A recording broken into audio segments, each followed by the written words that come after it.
Nous ne voulons pas, frères, que vous soyez dans l'ignorance au sujet de ceux qui sont décédés, afin que vous ne vous affligez pas comme les autres qui n'ont point d'espérance. Car si nous croyons que Jésus est mort et qu'il est ressuscité, croyons aussi que Dieu ramènera par Jésus et avec lui ceux qui sont décédés. Voici en effet ce que nous vous déclarons d'après la parole du Seigneur. Nous les vivants, restés pour l'avènement du Seigneur, nous ne devancerons pas ceux qui sont décédés, car le Seigneur lui-même a un signal donné à la voix d'un archange et au son de la trompette de Dieu descendra du ciel, et les morts en Christ ressusciteront premièrement. Ensuite, nous les vivants, qui serons restés, nous serons tous ensemble enlevés avec eux sur des nuées à la rencontre du Seigneur dans les airs, et ainsi nous serons toujours avec le Seigneur. Consolez-vous donc les uns les autres par ces paroles.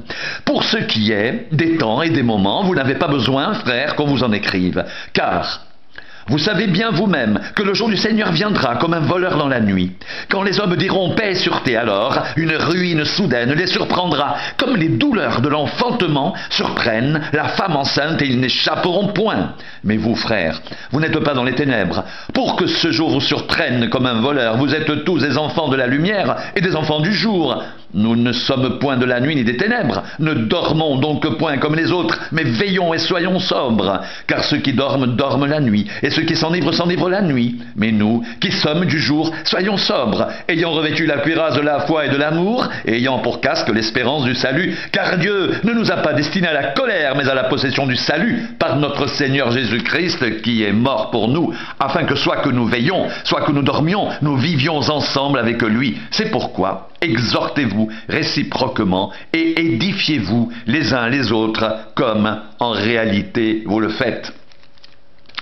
Pour ce qui concerne l'avènement de notre Seigneur Jésus-Christ et notre réunion avec lui, nous vous prions, frères, de ne pas vous laisser facilement ébranler dans votre bon sens et de ne pas vous laisser troubler, soit par quelque inspiration, soit par une parole ou par une lettre qui semblerait venir de nous, comme si le jour du Seigneur était déjà là.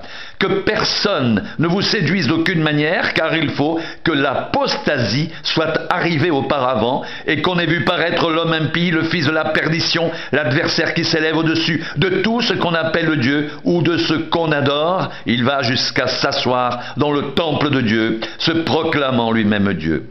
Ne vous souvenez-vous pas que je vous disais ces choses lorsque j'étais encore chez vous, et maintenant vous savez ce qui le retient, afin qu'il ne paraisse qu'en son temps.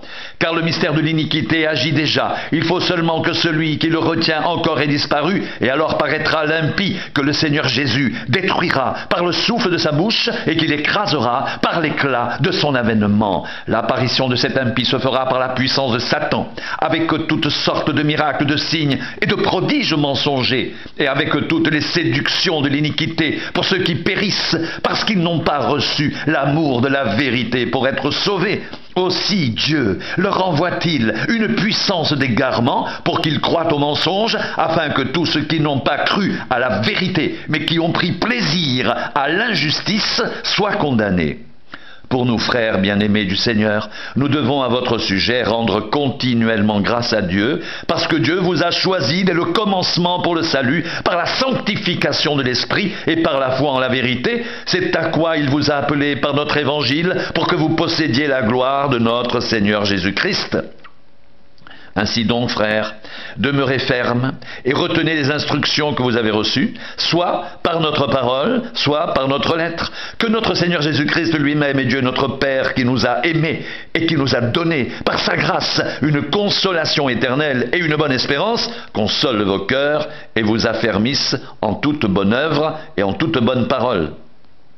Au reste, frères, priez pour nous, afin que la parole du Seigneur se répande et soit glorifiée comme elle est chez vous, et afin que nous soyons délivrés des hommes méchants et pervers, car tous n'ont pas la foi. Le Seigneur est fidèle, et il vous affermira, et vous préservera du malin. Nous avons à votre égard cette confiance dans le Seigneur, que vous faites et que vous ferez les choses que nous recommandons.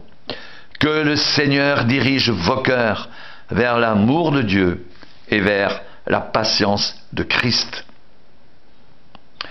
Que le Seigneur de la paix vous donne lui-même la paix en tout temps, de toute manière. Que le Seigneur soit avec vous tous. Je vous salue, moi Paul, de ma propre main. C'est là ma signature dans toutes mes lettres. C'est ainsi que j'écris. Que la grâce de notre Seigneur Jésus-Christ soit avec vous tous.